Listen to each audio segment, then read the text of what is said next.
Everyone welcome back to my YouTube channel. আজি নতুন এটা ব্লগলৈ সকলোকে স্বাগতম জনাইছোঁ। বাকী আজি কিনি আনিছোঁ বজাৰৰ পিঠা মাছটো খাবলৈ বহুত টেষ্টি হয়। আগতে এদিন খাইছিলোঁ, ৰেচিপিটো আপোনালোকক দিছিলোঁ চাগে। আজি পুনৰ ৰেচিপিটো বনাম মই, আৰু কেনেধৰণে বনাম আপোনালোকক দেখুৱাম ব'লক। প্ৰথমে মাছকেইপিচ ধুই পেলাই হালধি, নিমখ, তাৰপৰা মছলা, জিৰা, ধনিয়া অকণমান ৰেড চিলি মিক্স কৰি পেলাই সানি লৈছোঁ। তাৰপৰা তেলত এপিচ এপিচকৈ ধুনীয়াকৈ ফ্ৰাই কৰি লৈছোঁ।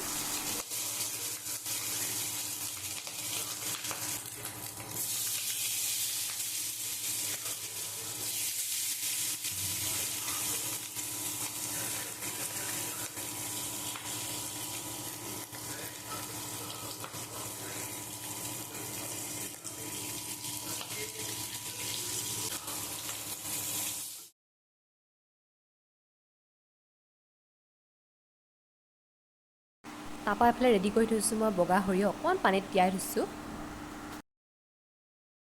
আৰু তাৰপৰা এইফালে ৰেডি কৰি থৈছোঁ মই আলু কাটি লৈছোঁ 3টা, তাৰপৰা 2টা পিঁয়াজ সৰুকৈ কাটি লৈছোঁ, তাৰপৰা আদা নহৰু পেষ্টটো ধুনীয়াকৈ খুন্দি পেলাই বনাই থৈছোঁ।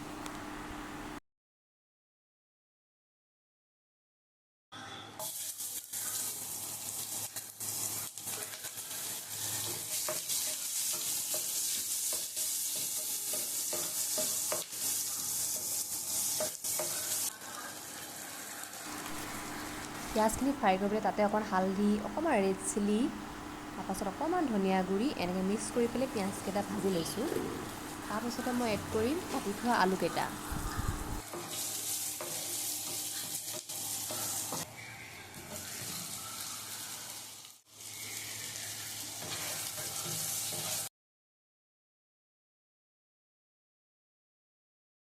আদা নহৰু পেষ্টটো যে খুন্দি থৈছিলোঁ তাৰ লগতে মই সৰিয়হখিনি খুন্দি লৈছিলোঁ।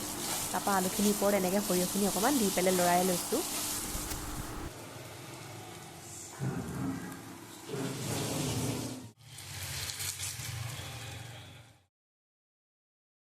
এতিয়া অকণমান পৰিমাণ অনুযায়ী পানী দি পেলাই অকণমান উতল আহিবলৈ দিম।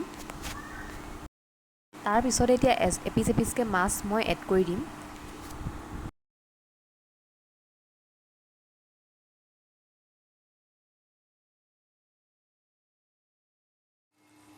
মাছটো এইফালে বনাই আছোঁ, ভাবিলোঁ এতিয়া মাছৰ পেটু আৰু অকণমান কণী আহিছিলে, বোলো সেইকণো ধুনীয়াকৈ ভাজি লওঁ। প্ৰথমে পিঁয়াজ আৰু জলকীয়া দি পেলাই ধুনীয়াকৈ ভাজি লৈছোঁ।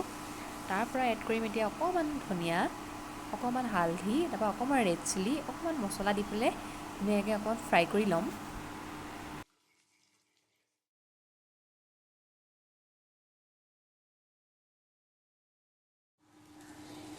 পেটু ভাজিটো অকণমান ভাজি ল'লোঁ। তাৰপিছতে এড কৰিছোঁ বগা ভাত কেইটামান।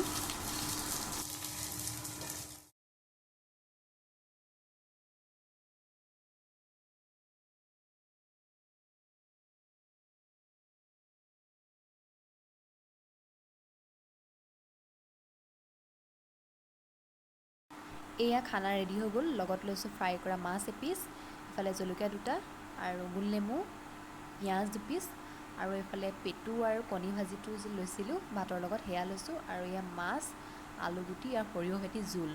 খাবলৈ বহুত বিৰাটেই টেষ্টি আছিল পিঠা মাছটো। আপোনালোকৰ বজাৰত গৈ পিঠা মাছ যদি পায় কিনি পেলাই এনেকৈ বনাই খাই চাবচোন। বাকী মই এতিয়া খাওঁগৈ ভাতটো। আজিলৈ বাই, আৰু যদি ভিডিঅ'টো চাই ভাল পালে লাইক, শ্বেয়াৰ এণ্ড ছাবস্ক্ৰাইব কৰি দিব। বাই গাইজ।